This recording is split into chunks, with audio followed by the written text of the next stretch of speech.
جو لوگ میری مخالفت کر رہے ہیں، مسلمان ہونے کے باوجود، صحابہ کی غلامی کا دم بننے کے باوجود، ختم نبوت کی بات کرنے کے باوجود آج کسی اور سب سے کھڑے ہیں، کوئی مسئلہ نہیں، ہار جیت میرا مسئلہ ہی نہیں ہے، میرا مسئلہ محنت تھا، میں نے کر ڈالی ہے، اس اپنی میری کمزوری نہیں ہے، دولت میری کمزوری نہیں ہے، میں نے اپنا سودا اصحاب رسول کی عزت پہ کیا ہوا ہے، میں نے ختم نبوت کے لیے اپنے آپ کو پیش کیا ہوا ہے۔ میں دوبارہ تمہیں کہنا چاہتا ہوں، تم ساری زندگی افسوس کرو گے، کاش اس الیکشن میں ہم اس کی مخالفت نہ کرتے، مگر قوم تمہیں یاد رکھے گی، تم کہاں کھڑے ہو، تم سے پوچھا ضرور جائے گا۔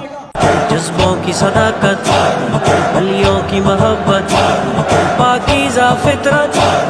اللہ کی رحمت، شہداء کی عظمت، کفار کی ذلت۔